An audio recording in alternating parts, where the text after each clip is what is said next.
this is Aiden or Flamingo the God, and today we are going to be doing the spirit deck for my game Wars Among Us.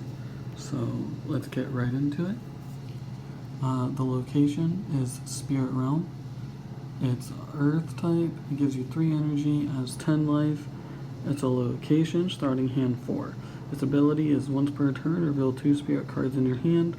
Add 1 level 6 monster from your deck to your hand. The effects of level 6 monsters can be used during either player's turn.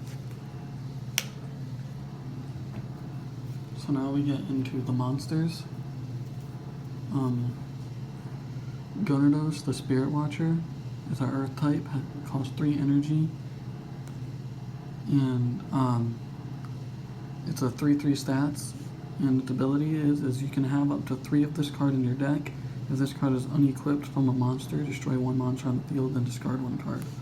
So, all of the normal spirit monsters have the ability where you can have 3 of them. So, we have 3 of all of them.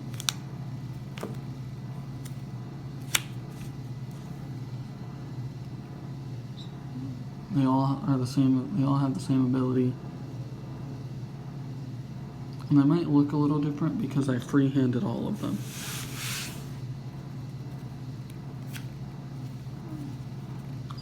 We then have Miros. They all have the same stats except for the big boss monsters. If this card is unequipped from a monster, summon 1 spirit monster from your hand or cast your zone to the field. And again, 3.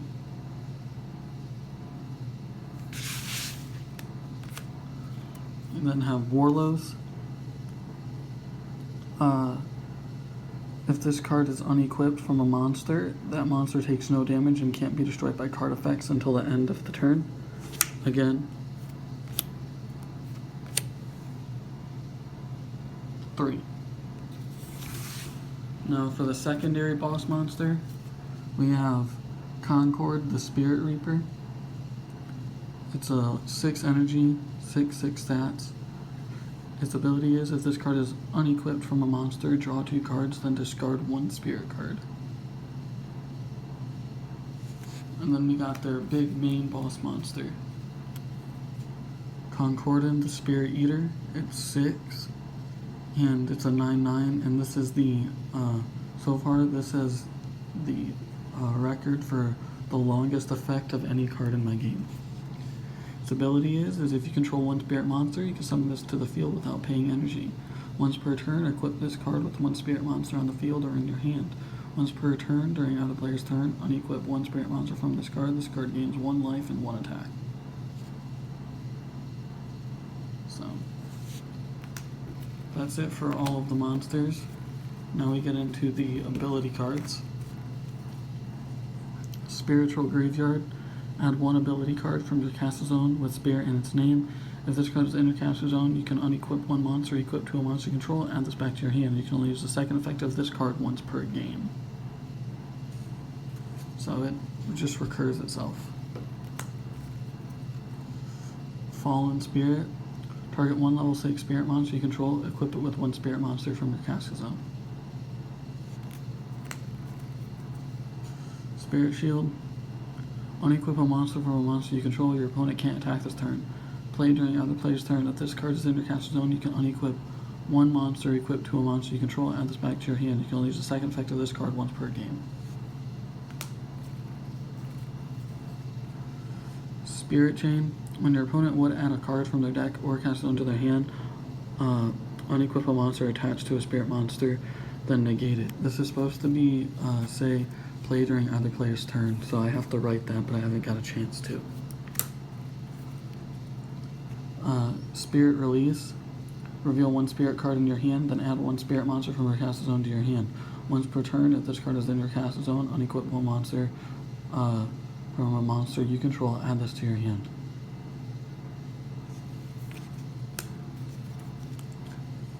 Spirit Drop. Reveal 1 spirit card, then draw 2 cards. Spirit Guide. Unequip 1 monster, equip to a monster you control, shuffle it back into the deck, then both players draw 1 card.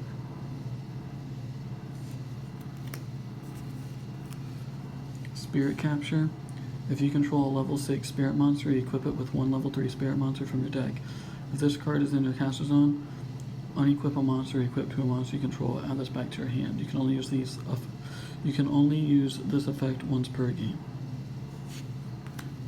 And then the last one is Spirit Mask. It's an equip card, and it says equip to a monster your opponent controls. It has its effects negated.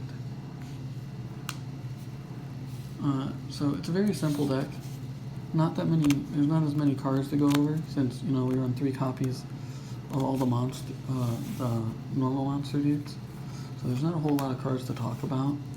So I hope you all enjoy. Please like, comment, and subscribe. And make sure to stay tuned for more Wars Among Us cards and deck showcases in the future, as well as some Yu-Gi-Oh content. So, thank you. Bye.